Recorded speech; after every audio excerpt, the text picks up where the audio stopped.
warahmatullahi wabarakatuh. Di sini saya akan ngejelasin tentang analisis kebangkrutan. Nama saya Meindriani, NPM 1705160408, kelas 7C Manajemen Malam. Analisis kebangkrutan. Kebangkrutan merupakan masalah yang sangat besar, yang sangat esensial yang harus diwaspadai oleh sebuah perusahaan. Jika perusahaan sudah terkena bangkrut, maka perusahaan tersebut benar-benar mengalami kegagalan usaha. Untuk itu, perusahaan harus sedini mungkin melakukan berbagai analisis, terutama analisis yang menyangkut kebangkrutan perusahaan. Dengan analisis ini, maka sangat bermanfaat bagi perusahaan melakukan antisipasi yang diperlukan. Dalam menganalisis laporan keuangan, menggunakan rasio keuangan dibagi menjadi dua, yaitu yang pertama ada modul infrared, yaitu menganalisis laporan keuangan dengan rasio-rasio keuangan yang sudah ada. Yang kedua, keterbatasan atau kelemahan yang ada dalam model infrared analisis dapat diatasi dengan cara mengkombinasikan beberapa variabel atau rasio keuangan ke dalam sebuah model multiple discriminant analysis atau MDA. Pengertian multiple discriminant. Multiple discriminant adalah teknik statistik yang digunakan untuk mengurangi perbedaan antara variabel untuk mengklasifikasikan mereka menjadi beberapa sel besar. Tujuan analisis Z-score adalah untuk mengingat akan masalah keuangan yang mungkin membutuhkan perhatian serius yang menyediakan petunjuk untuk bertindak. Adapun beberapa tujuan Z-score yaitu yang pertama, pemberi pinjaman atau seperti pihak bank. Informasi kebangkrutan bisa bermanfaat untuk mengambil keputusan siapa saja yang akan diberi pinjaman. Dan yang kedua, investor. Investor saham dan atau obligasi yang dikeluarkan oleh suatu perusahaan tentunya berkepentingan melihat adanya kemungkinan bangkrut atau tidaknya perusahaan yang menjual surat berharga tersebut. Dan yang ketiga, pihak pemerintah. Pada beberapa sektor lembaga pemerintah mempunyai tanggung jawab untuk mengawasi jalannya usaha tersebut. Dan yang keempat, ada akuntan. Akuntan mempunyai kepentingan terhadap informasi kelangsungan suatu perusahaan karena akuntan menilai kemampuan going concern perusahaan. Metode pendekatan peramalan kebangkrutan. Hubungan antara analisis diskriminan dengan penentuan kebangkrutan pada perusahaan adalah Z. Dapat diketahui apakah perusahaan menghadapi masalah yang serius atau tidak. Dengan menganalisis Z-score, manajemen dapat memprediksi bagaimana prospek perusahaan di masa yang akan mendatang dalam menjaga kelangsungan hidup perusahaan dan resiko kegagalan yang semakin berkurang. Tujuan menghitung nilai Z adalah memperingatkan adanya problem keuangan yang membutuhkan perhatian serius yang mengarahkan bila nilai Z lebih rendah. Z yang diharapkan, maka harus memeriksa apa yang menjadi penyebabnya.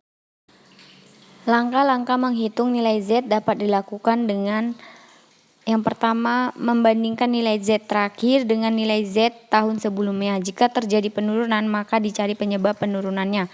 Yang kedua, ada pun yang mengadakan perbandingan nilai Z perusahaan yang dianalisa perusahaan lain. Nah, dalam penelitian ini Altman tahun 1968 mengambil satu sampel yang terdiri dari 66 perusahaan manufaktur. Setengah diantaranya mengalami bangkrut. Altman memperoleh 22 resiko keuangan di mana 5 diantaranya ditemukan paling berkontribusi pada model prediksi. Fungsi diskriminan yang ditemukan Altman pada tahun 1968 ini adalah sebagai berikut.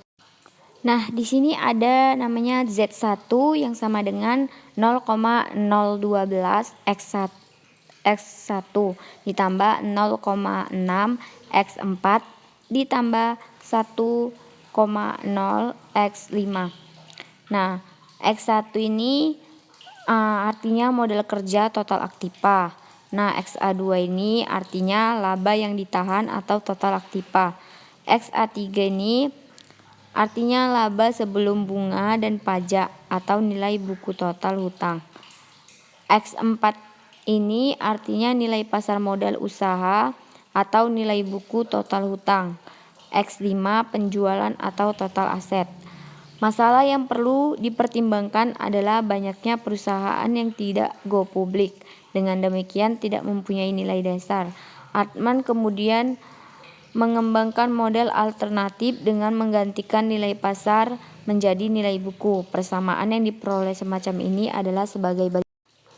Nah, di sini Z sama dengan 0,71 X1 ditambah 0,847 X2 ditambah 0,42 X4 ditambah 0,958 X5.